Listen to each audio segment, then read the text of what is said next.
বাড়ির সামনে থেকে বাংলাদেশি দ্রুত এবং এই ক্ষেত্রে দাঁড়িয়ে বাংলাদেশ করে দেওয়ার পরিকল্পনা নিচ্ছে মুখ্যমন্ত্রী, এটা আপনারাই বারবার অভিযোগ করছেন। ঢিলছোড়া দূরত্ব থেকে বাংলাদেশি গ্রেপ্তার করা হয়েছে।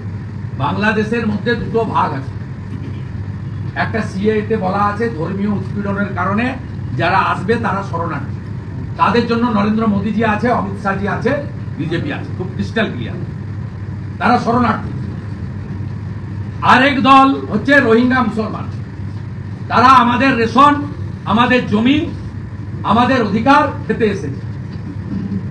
এরা লাভ জেহাদ, ভোট জেহাদ, ল্যান্ড জেহাদ করে। এদের সিপিএম প্রোটেকশন দিত, ছোট আকারে ছিল, এখন বটবৃক্ষ তৈরি হয়েছে 1 কোটির কাছাকাছি। এটা মমতা ব্যানার্জি দেয়, কারণ তারা একদম চিহ্নিত ভোটার। তারা কোথায় ভোট দিবে সবাই জানে। তাদের বাড়ি প্রতি 1 কোটি টাকা করে দিলেও তারা জানে তাদের খালাকে, তাদের আপাকে, তাদের বুবুকে, তারা সেখানে বলছে। মন্টুরাম পাখিরা তৃণমূলের বিধায়ক, তিনি অভিযোগ করছেন যে জেলা শাসক বা আরে ওই ভোটার বলে দিয়েছে আমি 10,000 টাকা দিয়ে তৃণমূলকে ভোট দিই। মন্টুরাম পাখিরা স্বীকার করে দিয়েছে।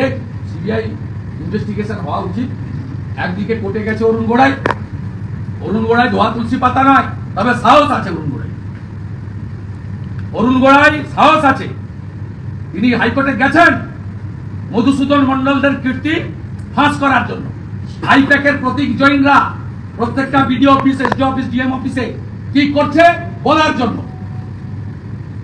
আমরা সিবিআই ইনভেস্টিগেশন চাই।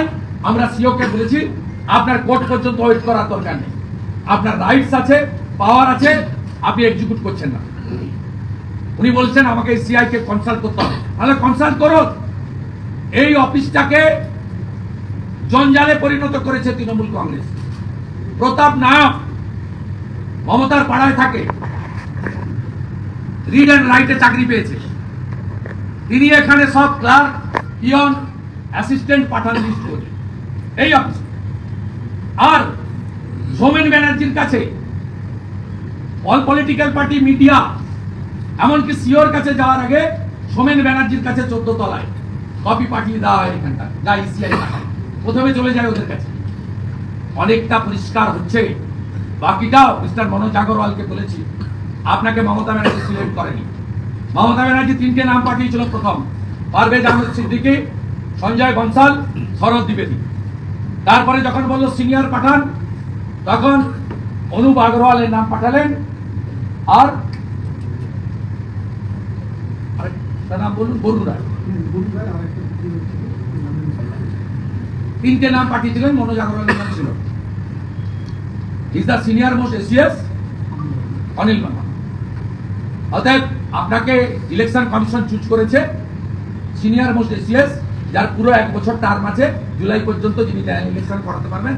আপনি অবিলম্বে